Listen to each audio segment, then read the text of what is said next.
to the Four Agreements book study. This is chapter 5, Do Your Best. If you've missed the other chapters, I'll put a link to the playlist right here where I go through each of the chapters on their own so you can better understand the Four Agreements. Now, before we dive into this chapter, I want to say that there is a lot of information in this chapter. There's a lot of ideas to get your head around.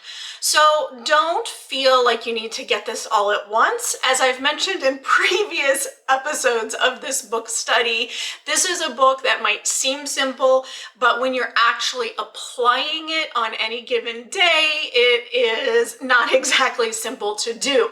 So what you really want to do is continually go back to the principles and reapply them. So if that means you need to watch this video a whole bunch of times, then go ahead and watch it a whole bunch of times.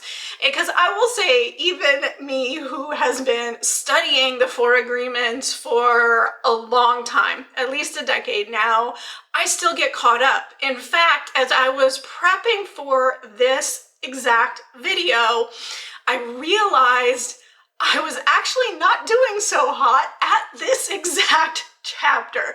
And so you do have to continually go back, allow yourself grace so that you can get the benefits that actually come from living this book, because I will tell you, they're real, they exist. Okay, so let's dive into this chapter. Now, if you've watched the other ones, I would give the takeaways from the chapter and then how to implement it in your life. This chapter we're going to do a little bit differently because a lot of this chapter is actually his advice on how to implement the other agreements. So instead, I am going to share with you some main theme ideas and then his advice on how to implement it.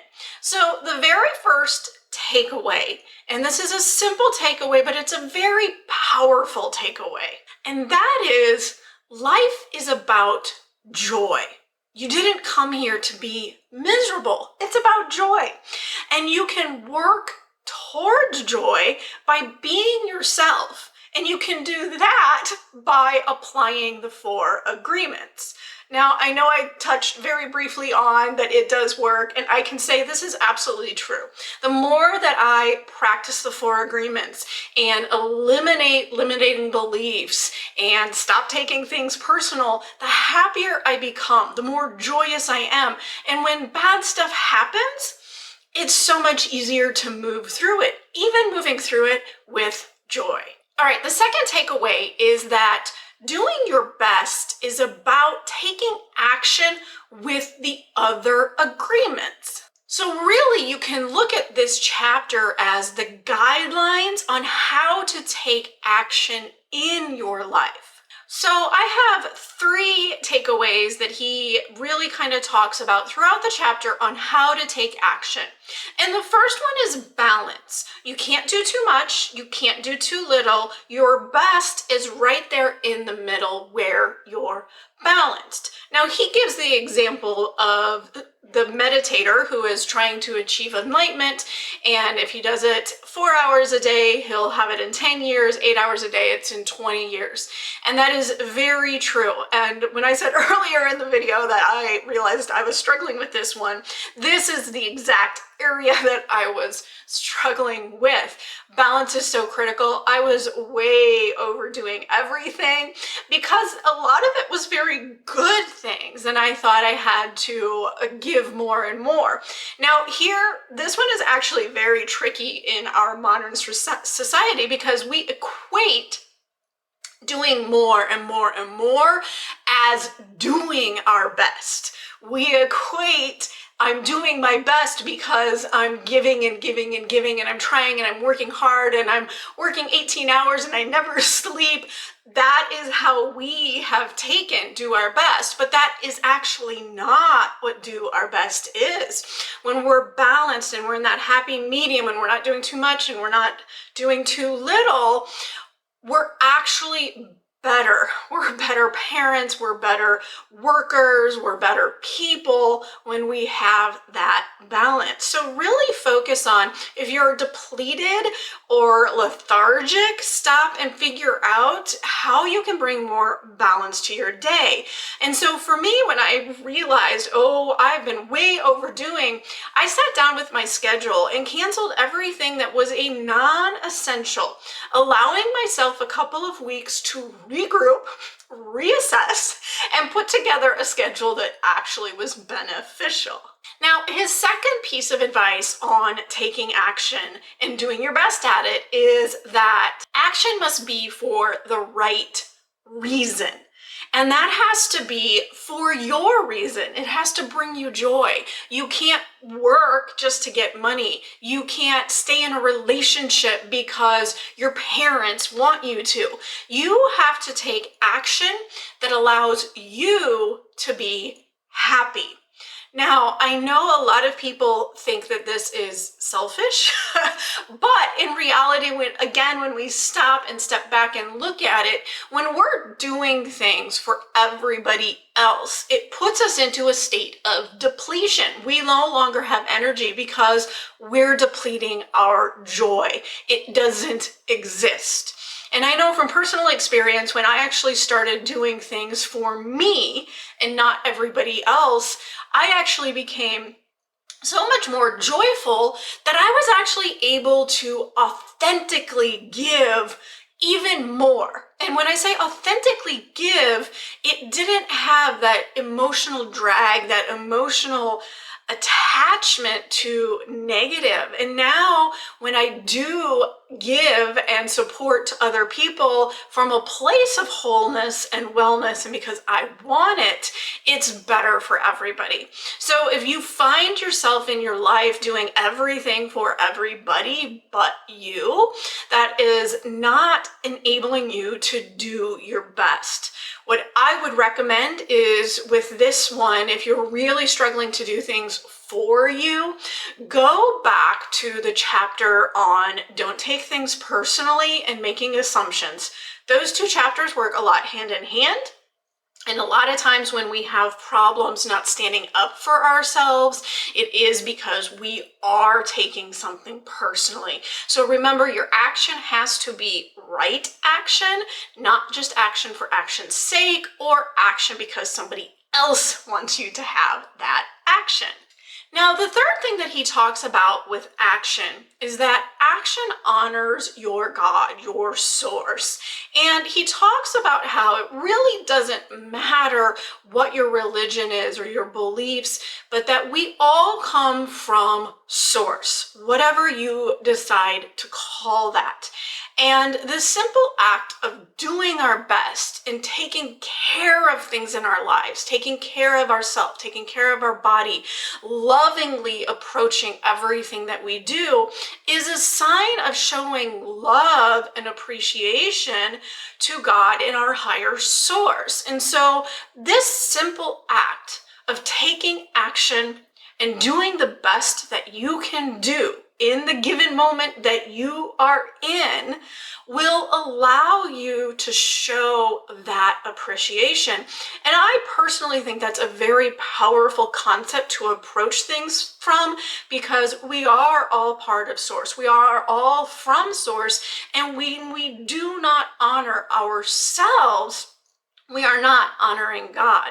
And so keep that in mind when you think that you have to overdo or you think you have to do something for somebody else. And is that really what Source wants you to do in honoring them? Okay, now we are going to get into his tips on how to really implement this chapter, how we should be taking action. Now, his first piece of advice is that your best changes. It changes in the morning, it changes at night, it changes from day to day, it changes as you progress. And so having this artificial standard that you're trying to hold yourself to doesn't honor the fact that you are changing. And I will say that the more that I live these principles, the easier it becomes to do my best. So it does get easier, but you you need to be very gentle with yourself and acknowledge that doing our best changes, and we have to just kind of keep trying to get to that point. Now, his second tip is that we learn through repetition. His example was when we walk and when we're learning to talk, we do it over and over again. And really almost everything we do in life is exactly that. It is based on this repetition of doing over and over again. You're not going to start applying these principles in your life and get it right instantly. You're just not.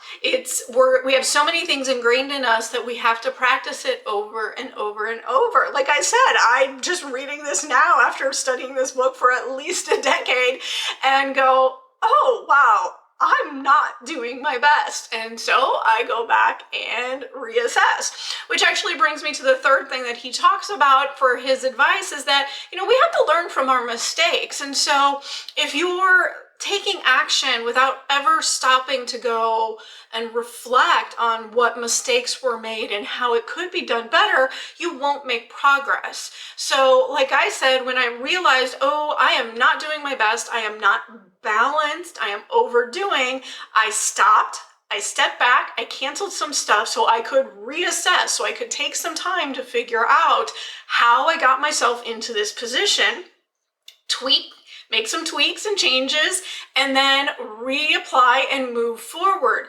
It really truly is about repetition, acknowledging when something isn't going right, and then fixing our mistakes on our path.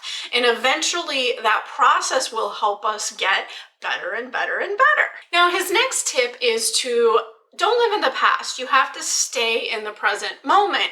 And I know we've heard this, but it really truly is important, because if you go to, what we were just talking about moving forward and learning, if we stay stuck on that mistake, if instead of reassessing what I was doing, if I had stayed in the past going, no, I have to do this, I have to keep going, or if I had beat myself up about it, like, oh, how could I have done that? Why did I do that? Instead of stopping and reassessing and moving forward, I would get nowhere. Living in the past gets us nowhere. It just punishes us. And so just a tip, because I can hear some people questioning this, but you're going back and looking at your mistakes. Yes, in order to move forward. You don't want to live in the past, but you do want to learn from the past. So when I go back and figure out what exactly happened, I'm not going to wallow on it. I'm going to take those lessons, apply them, and keep moving forward. Now, I know this one is really hard to do. So if you're new with being in the present moment, you might try it in very specific areas of your life just as a practice. You can do it as meditation. You could do something like mindful eating. Those will help train your mind to stay here in the present moment. Now, one of the final things that he has as advice for us to move forward is don't feel like you have to know everything. I think a lot of times we get into this place where we feel like if we don't know it all, we can't move forward. I have to understand chapter 1 perfectly before I can move to chapter 2. I have to master being impeccable with my word until I can move to the next one. Well, if we approach life like that, we don't get anything done, because as he said, inaction's not going to get you anywhere, but also it's the repetition. Repetition is what teaches us. And so if we live in this state where we won't do anything until we know exactly how to do it, we're never going to get to the repetition and the mistake phases, and then we won't move forward. So don't get stuck in the I have to know it all before I can actually move on. Now, the final takeaway that I want to share with you from this chapter is that he himself says you have to choose to follow the 4 agreements. You have to announce to yourself, I am going to follow the 4 agreements, and know that that is your purpose. Why? Because it's hard. It's not easy. He talks about, yes, a child can understand these, but it's the implementing them that's the hard part. So if you are really struggling with this, maybe write on the cover of your journal, I live by the 4 agreements, or post something on your wall above your desk.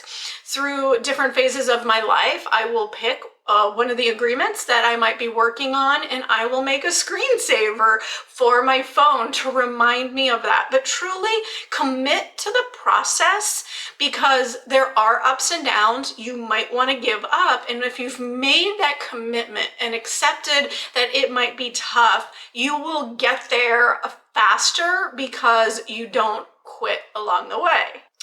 And in addition to that, he also talks about how when we do our best, it leaves no room for us to judge ourselves. When you can get to the end of your day and say to yourself, you know what, I gave it my all, I did my best, you cannot judge yourself. And so keep that in mind as you're applying this chapter, because it really truly is true.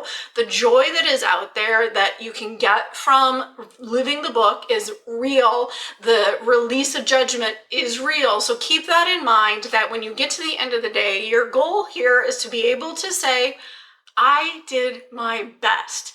Even though it might not be the best that you eventually want it to be, if you can walk out of today and say, I did what I needed to do, I came, I saw, I did my best, then you are on the right track.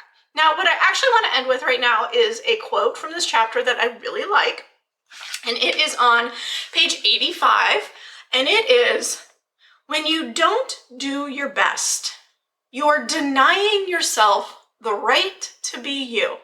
I'm going to say that one more time, because I think this is very powerful if you sit and think about this. When you don't do your best, you are denying yourself the right to be you. I hope this helped. If it did, I would appreciate it if you would click like, and if you want to be notified when I put out the next chapters, click subscribe.